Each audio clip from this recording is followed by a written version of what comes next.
Hi students, welcome to another week of In the Yard with Mrs. Yuly. Right now I'm actually walking around my neighborhood and I am looking for leaves. If you guys didn't know, this is the first week of fall this week. If you have been keeping up with our schedule on time, you should have or should be doing some why do leaves change color science today. If you're taking a little bit of time, that's totally fine. It's due by Sunday, so you still have plenty of time. But my challenge for you this week for your In the Yard with Mrs. Yuly is to collect some leaves. Now, my suggestion is to collect the leaves while they are still green and then bring them into the house, and I am going to show you in just a second here what you're going to do with them. I highly suggest pausing this video right now and going to find some leaves and bringing them into the house.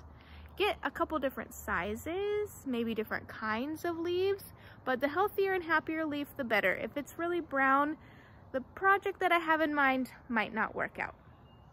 See you guys inside.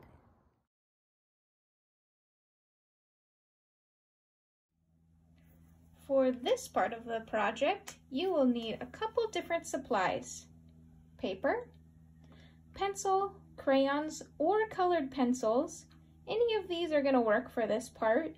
If you have crayons or colored pencils, your artwork is going to be more colorful. If you just have a pencil like me, your artwork is just going to be a little less colorful, and that's fine. And then we're going to need the leaves that you just collected from outside. Take a moment right now and pause your video to make sure that you collect these different items and have them ready.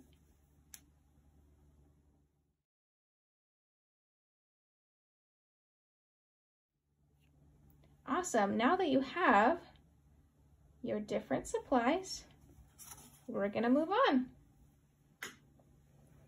Right here, I have my different leaves. Now, if you look closely at the leaves you guys have right now, you're gonna notice that there's a side where the bumps are pretty flat, and then there's a side where they bump out a little bit more. Make it so that the bumped out side is up. So this one's a little bumpier. You can feel it and feel the difference. And here I have one more different kind. This one, it's really obvious that the bumps are on this side, and that it kind of almost bumps in on that side. Now, I only collected 3 different kinds of leaves, and that is A-OK. If you guys have more, that's awesome. If you have less, that's fine too. Doesn't really matter. Now I'm going to take my piece of paper and I'm going to cover over the top of my leaves. And you'll see that there's a little bit of a bump in my paper, and that's fine too. No worries.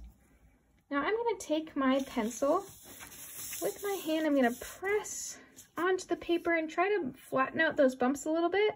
And then I'm going to go along with my pencil and really lightly, I'm going to do what's called a rubbing of my leaves.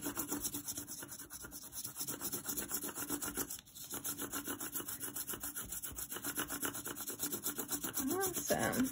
Now it's really important to hold your paper still when you do your rubbing. There's kind of my first leaf. Now I'm going to be gentle and try not to move the paper or the leaves underneath. And I'm going to keep going so I get my other leaves. And you'll get the feel for how light or how hard you have to push to get a good rubbing of your leaf. And like I said before, it doesn't matter if you just have a pencil like me, or if you have other colors, that's totally fine. I suggest if you have a crayon, if you take off the paper on the crayon and then you can rub along the side, it just might make these lines a little bit nicer looking for your crayon.